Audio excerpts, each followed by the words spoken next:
Hi and welcome back to my channel. My name is Erica. Today I'm going to show you how to make these really cute and super easy beginner-friendly bowl cozies.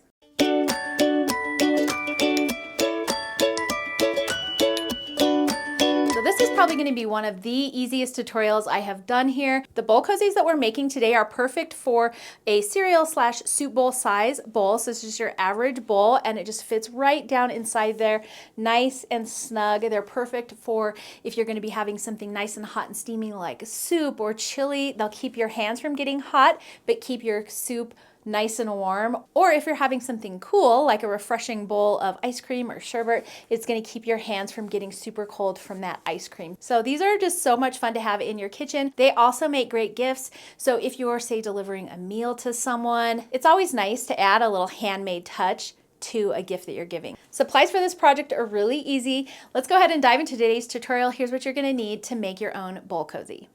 All right, so to make this bowl cozy, you only need a couple pieces of fabric and some batting. So I'm using two 10-inch squares for my fabric and two 9-inch squares for my batting. You can use any batting that you like. You can use regular quilt batting, but if you are going to put this in the microwave, I do suggest using something like this. It's called Wrap and Zap. It's 100% natural cotton batting, which means it's microwave safe. Now for my cozies, I'm usually using them to keep my hot bowl from burning my hands. So I don't put mine in the microwave, but if for some reason that you were going to do that, you would definitely want to make sure that you were using something like this, but you can use any batting you want if you're not going to microwave it. The other thing you want to make sure is that all of your fabric is 100% cotton.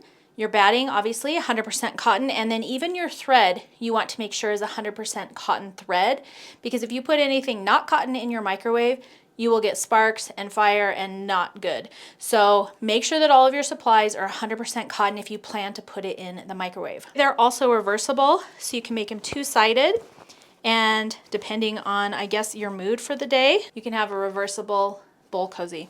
Some other supplies that I find helpful are a point turner. This is from Modern American Vintage. He makes really beautiful sewing tools. If you haven't seen, this is the ambrosia wood. You're also going to need a pair of scissors, a friction erasable pen, a ruler, and then I like some pins for this project. Okay, so we are going to take one of our pieces of fabric, and by the way, this fabric that I'm using is from my Bloom collection. These are scraps left over. This project is perfect for scraps.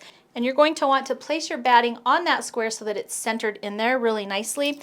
And if you'd like, you can put a couple of pins just to hold it in place. Just be careful you're not sewing over your pins. The next thing we're going to do is mark a line from corner to corner. And I like these friction erasable pins because they are removable with heat. However, this is going to be inside your bowl cozy, so it won't actually matter. So we're going to do that way and this way. And now we're going to take this to our machine and we're going to sew right on this line. And just a little tip here, make sure that when you sew, make sure you go all the way to your edges.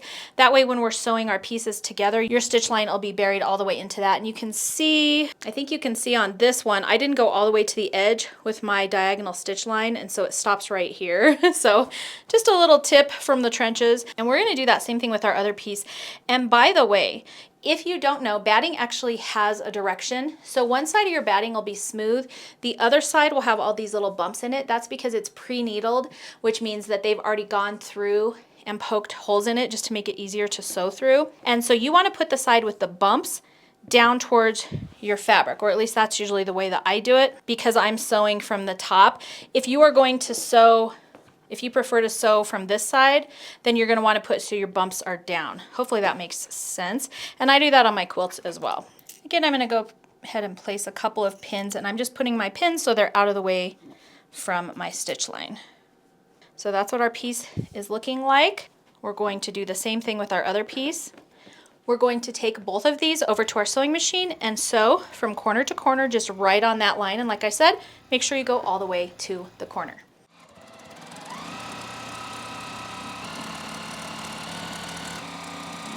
Okay, so here are our two pieces, and I did go ahead and just give them a really quick press just to get everything nice and straight. And next we're going to take our piece, we're going to flip it in half,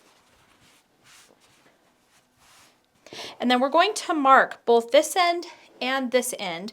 And how I like to do it is just using my mat. We're going to mark 1 inch in from this edge, so right here. And then we're going to mark 2 inches down on the folded edge. So right here. And then we're going to take our ruler and then we're going to draw a line, a diagonal line to join those 2 points, just like that. We're going to do the same thing down here. So again, here's my 1 inch mark. Here's my 2 inch mark on my mat. And we're just going to draw a line. We're going to repeat the same thing on our second panel. So again, here's my 2 inch mark and my 1 inch mark. And 2 inches and 1 inch. We're going to take both of these panels to our sewing machine, sew directly on those lines, and I do like to back stitch. And then when I get to my machine, I will usually just run my finger right along that crease to make sure that my fabric is nice and straight and not puckered.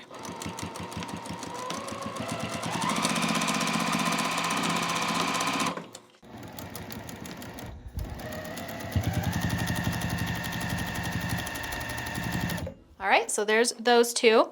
Now the next thing we're going to do is we're going to do the exact same thing folded the opposite direction. So we're going to open it up as best we can and we're going to fold it in half the opposite direction, and you will have a little bit of a dip here now, and I just make it as flat as I can.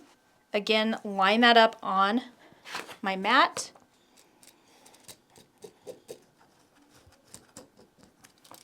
And again, we're going to take this to our machine and sew right along these 2 edges. We're going to repeat that with our second panel.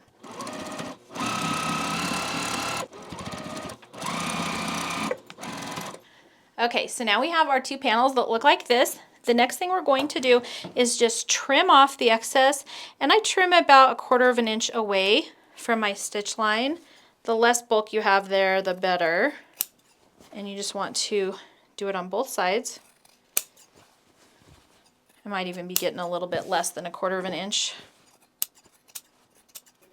Okay, we should have 2 panels now that look like this, so we're well on our way. We just have 1 more step, well, 2 more steps, and we're done with this project. So as you can see, super easy. Okay, the next thing we're going to do is we're going to leave one turned inside out like this. We're going to take the other one and flip it right side out so that you want your right sides of your fabric to be touching. We're going to go ahead and place that inside, and it should fit pretty good. Just right inside there. The next thing I'm going to do is go ahead and pin all of these seams. And I've just nested my seams. So this seam on the bottom is going to the right and this one on the top or outside is going to the left. And so I'm just going to do that all the way around. Just pressing my seams in opposite direction and pinning at that seam line.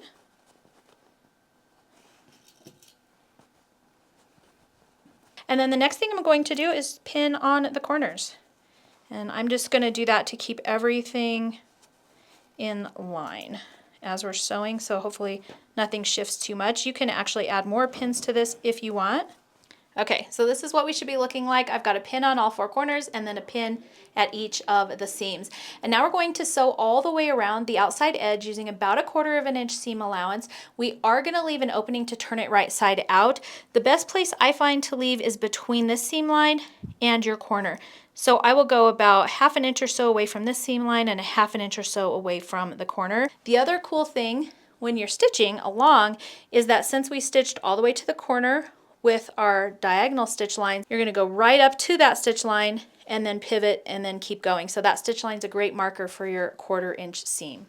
The other thing I like to do when I'm going to be turning a bag right side out through an opening is I will actually come in from here, come in from the edge, stitch up 1/4 of an inch, and then go. And then when I'm coming back, I'm actually going to do the same thing. So I'll be coming back this way, I'm going to stitch off my edge this way.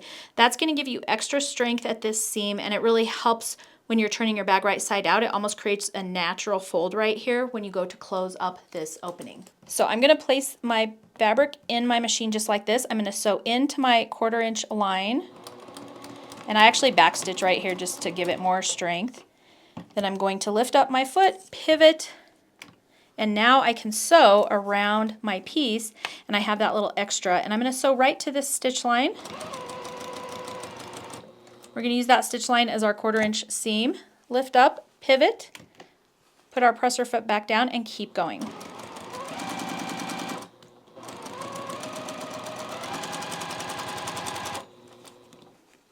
Now I'm going to use this seam line again, stitch right to that seam line, leave my needle down, pivot, Put my presser foot back down and then I can keep going.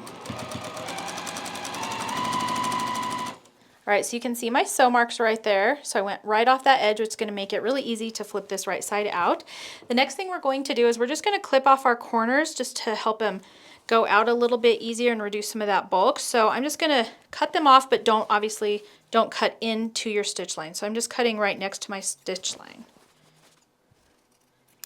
All right, and then we're going to find our opening, which is right here. I actually like to give it a little bit of finger press. Also, just like that. And then now we're going to carefully flip this right side out. I like to stick my fingers in there and just grab this next corner and start pulling it through that way. And you're just going to gently ease it through. You don't want to pull too hard, but that seam that we did on the bottom is going to really help give us a little bit of strength when we're pulling this right side out. But there is 2 layers of batting in here, so it's a little bit extra. So just take your time and be careful. Perfect. Okay, now we're going to take our point turner and I'm just going to press out those points. Don't press too hard. You don't want to rip through your stitch line. That's why I like this one though. It's not too pointy, so it doesn't usually poke through the fabric like some of the pointier ones can. And there we go. The next thing I like to do is give it a little press before I stitch around the outside to close up this opening. And the first area I press is right here at my opening. And I just want to make sure that that looks really good. I'm just going to give it a little press there. And then I'll turn it and give it a little press on all of the sides. And that just gets this edge nice and flat for me. And then I'm going to take this back to my machine. I'm going to sew all the way around this outer edge using a 1/4 inch seam. I'm going to just make sure that I'm getting this opening closed when we go. So I actually will usually start here and go along there, make sure that's closed, and then make my way around the rest of our cozy. And here we go. We've got our finished little bowl cozy. These are perfect for soup bowl, chili bowl, cereal bowl size bowls. You can customize these to other sizes as well. And you can even use them in your sewing room. I've got some in progress granny squares here in this one. You can use pins, you can use this to hold wonder clips, really anything that you want to display in a cute way. So just because something's meant to be used in the kitchen doesn't mean you can't use it as cute decor in your sewing room. So that's it. As you can see, this project is really fast and easy to make. You can make different ones for different seasons. You can make a holiday one for a holiday gift idea. I think that would be really cute. I hope you enjoyed today's tutorial. If you have any questions or comments, leave them below. I will also put a PDF pattern link below in case you prefer written instructions as well. If you do make these bowl cozies, make sure to share a photo in our Sew With Me group on Facebook. I will put a link below this video on where you can join that group as well. That's a really fun group. Everybody is sharing all of their in progress and finished pics there. So it's a lot of fun to see all the different color combos and things that people are creating. Leave a comment below letting me know what you think about today's video. I hope you enjoyed it. If you did, please make sure to subscribe to my channel and thumbs up this video. You can also hit that notification bell so you don't miss out on any upcoming fun. Thank you so much for joining me for today's video, and I will see you in the next one.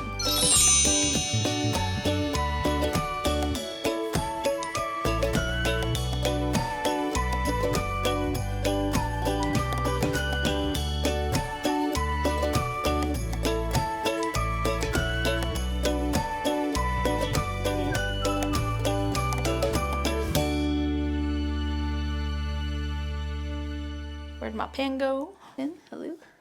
Where's my pen? Oh, right here.